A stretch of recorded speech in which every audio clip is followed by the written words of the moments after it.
शर्म आनी चाहिए, ऐसे गवर्नर को उतार के फेंक देना चाहिए।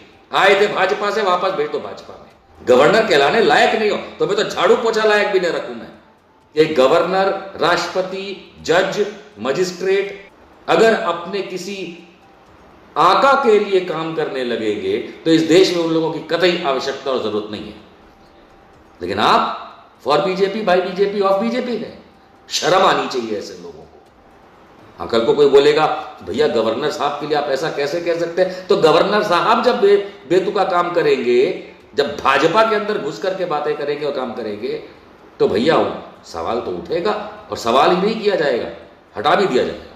तो भारत की जनता आपकी इज्जत नहीं करेगी, भारत की जनता आपको उखाड़ के फेंक देगी। भारतीय जनता पार्टी तुम्हारे दिन गिनती के हैं। आप देख रहे हैं द लाइव न्यूज, सच सबसे आगे।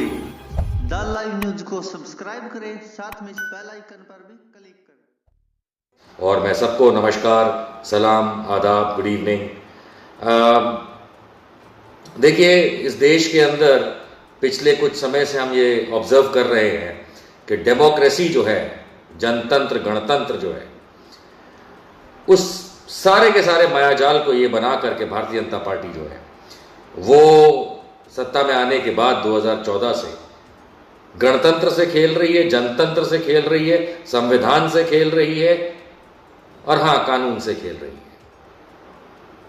और वो खेल रही है का शब्द मैं इसलिए इस्तेमाल कर रहा हूं क्योंकि सरकारें कई आई और कई गई, लेकिन हर सरकार ने जनता के लिए काम किया, हर सरकार ने प्रो पीपल आइडियोलॉजी अपनाई, हर सरकार ने देश के लिए काम किया। अब कुछ निकल के ये आ रहा है कि श्रीमान नरेंद्र मोदी जब से प्रधानमंत्री बने हैं तो ये बातें तो जरूर करते हैं कि हम लोगों के लिए काम कर रहे हैं, देश के लिए काम कर रहे हैं, पर हकीकत में देखिए तो कतई ऐसा होता नहीं है। इनकी पॉलिसीज देख लीजिए, सरकारी पॉलिसीज ने देश डुबो दिया। नौकरी नहीं, पैसा नहीं, इकोनॉमी नहीं, बिजनेस नहीं, इंपोर्ट नहीं, एक्सपोर्ट नहीं, हर टाइप का इन्होंने ढकोसला आप लोगों को पेश किया। इसके उपरांत इन्होंने जो अपने तरीके अपनाए, डीमोनेटाइजेशन के, जीएसटी के, पाकिस्तान को लेकर के जो ब्रवाडो किया, हिंदू मुसलमान के झगड़े करवाए, कुछ राज्यों के पीछे पड़ के उनकी छींचा लेकर करने की कोशिश करी, तो ये सब देखते हुए सिर्फ खुद की वाहवाही लूटने का काम नरेंद्र मोदी ने किया। अब आप कहेंगे कि आज के मुद्दे से किस तरीके से बैठता है, तो आज का मुद्दा यह है कि कल मेरी जानकारी अनुसार कल 27 जुलाई 2020 को कांग्रेस पार्टी जो है वो हर राज्य में वहां के जो राज्यपाल हैं उनके घेराव करेगी। ये मेरी तरफ से एक बहुत वेलकम कदम है क्योंकि ये ऐसे घिराव होने ही चाहिए, क्योंकि आज की तारीख में अगर आप एनालाइज करेंगे पिछले कुछ सालों को तो राज्यों में, खास करके राज्यों में भारतीय जनता पार्टी ने जोड़ तोड़ की राजनीति, खरीद फरोख्त की राजनीति, चुन के आई सरकारों को गिरा करके खुद की सरकार बनाने की राजनीति अगर किसी के बलबूते पे की है तो खुद के बिठाए राज्यपालों के बलबूते पे। भारत का संविधान राज्यपालों को कुछ विशेषाधिकार देता है, कुछ विशेष अधिकार जरूर देता है, लेकिन वो विशेष अधिकार भी चीफ मिनिस्टर और जो ग्रुप ऑफ मिनिस्टर्स होते हैं विधानसभा के, उनके तहत होता है। इसके उपरांत भी एक विशेष अधिकार होता है कि यदि वो उनसे डिसएग्री करते हैं तो लीगल परामर्श करके वो अपना एक कदम उठा सकते हैं, इसमें कोई दो राय नहीं।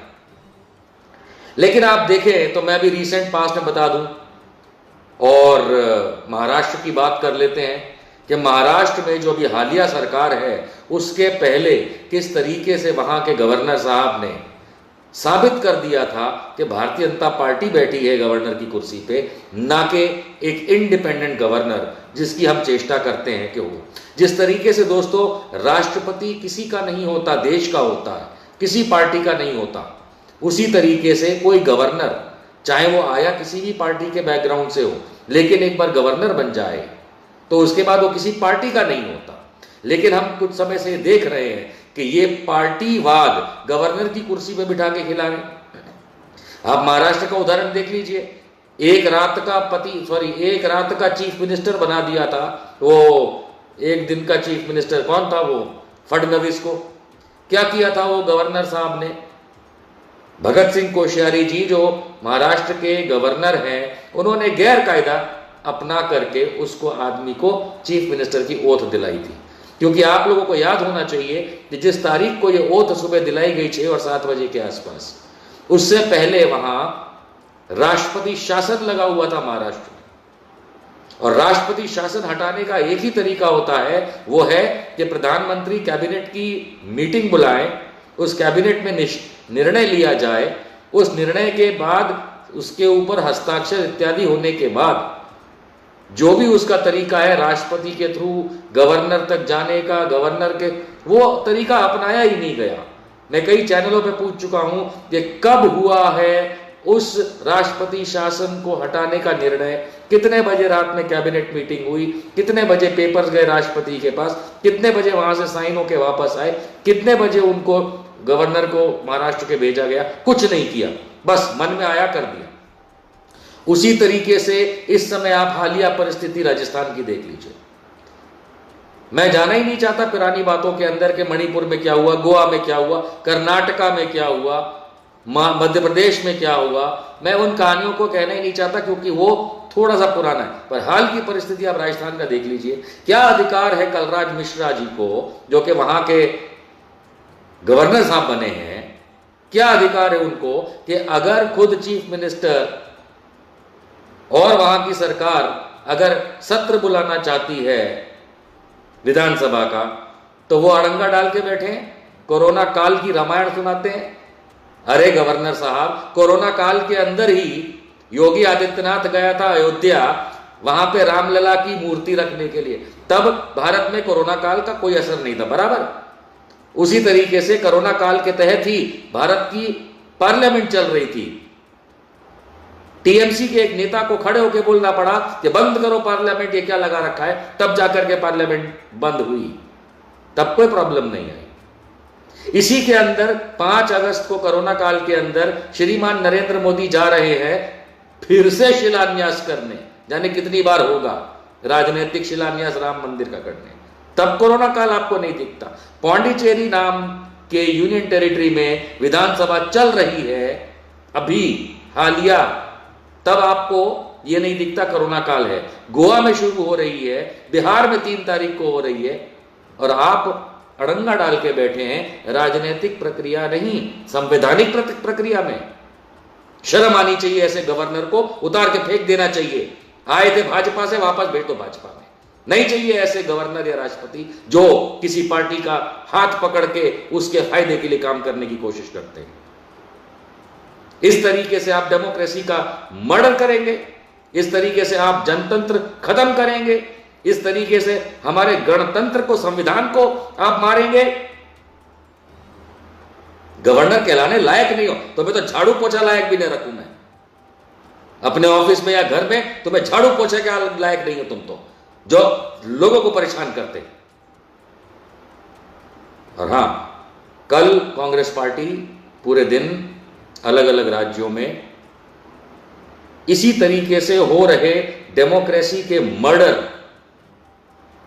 संवैधानिक पोजीशंस का गलत इस्तेमाल कर रहे लोग जो भारतीय जनता पार्टी ने गवर्नरों के तौर पर बिठा रखा है, इसके अगेंस्ट, इसके खिलाफ एक प्रतीकात्मक विरोध प्रदर्शन जिसको कहा जा सकता है, घेराव कहा जा सकता है, वो हर राज्य के राज्यपालों का किया जाएगा, चाहे वो कांग्रेस शासित प्रदेश हो या गैर कांग्रेस शासित प्रदेश हो।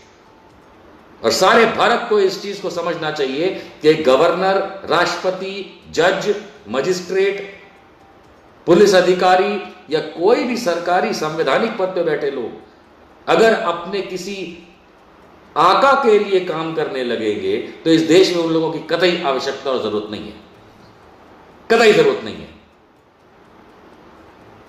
यह संविधान for the people, by the people, of the people है। हर चीज for the people, by the people, of the people है। लेकिन आप for BJP, by BJP, of BJP है। शर्म आनी चाहिए ऐसे लोगों को। हाँ, कल को कोई बोलेगा भैया गवर्नर साहब के लिए आप ऐसा कैसे कह सकते हैं, तो गवर्नर साहब जब बेतुका काम करेंगे, जब भाजपा के अंदर घुस करके बातें करेंगे और काम करेंगे, तो भैया सवाल तो उठेगा और सवाल ही नहीं किया जाएगा। हटा भी दिया जाएगा। इंपीचमेंट की प्रोसेस होनी चाहिए इनको हटाने की। और मैं आह्वान करूंगा सारे देशवासियों से कि कल के दिन अपने तरीके से सोशल मीडिया पे या एक अलग तरीकों से इस चीज का समर्थन करें कि कोई भी राज्यपाल किसी राजनीतिक पार्टी का फायदा पहुंचाने के लिए, कोई भी हो, किसी भी पार्टी का हो, किसी को भी राजनीतिक फायदा पहुंचाने के लिए अगर राज्यपाल जैसे संवैधानिक पोजीशन पे बैठे हुए लोग अगर गलत तरीके से इस देश के अंदर एग्जाम्पल सेट करते आए और करेंगे तो भारत की जनता आपकी इज्जत नहीं करेगी, भारत की जनता आपको उखाड़ के फेंक देगी। कांग्रेस पार्टी तो एक पॉलिटिकल पार्टी है, वो तो अपने तरीके से घेराव करेगी और मुझे लगता है ज्यादातर लोग अरेस्ट होंगे। मेरी जानकारी के अनुसार राज्य लेवल के नेता इन चीजों को लीड करेंगे। और जिस जिस राज्य में आप हैं, अगर आप कांग्रेस को पसंद करते भी हो या ना भी पसंद करते हो, लेकिन अगर आप इस बात में मानते हैं कि संविधान जिंदा रहना चाहिए, डेमोक्रेसी जिंदा रहनी चाहिए, भारत जिंदा रहना चाहिए और जनतंत्र के अंदर जनता की चुनी हुई सरकारें चाहे किसी भी पार्टी की हों, अगर उनका वजूद बना रहना चाहिए तो कल आप भी गवर्नर हाउस जाइए। अरेस्ट होते हैं तो होइए, मैं भी जाऊंगा। इस भारत को बचाने के लिए भारतवासी आगे आएंगे। भारतीय जनता पार्टी तुम्हारे दिन गिनती के हैं। बंद करो ये गैर कानूनी काम और कोई भी गवर्नर की कुर्सी पे बैठे हुए लोग थोड़ी सी शर्म रखो। संवैधानिक पोजीशन पे शर्म करो। कल के इस घेराव का मैं समर्थन करता हूं और मैं चाहूंगा आप सब समर्थन करें अपने अपने तरीके से। धन्यवाद।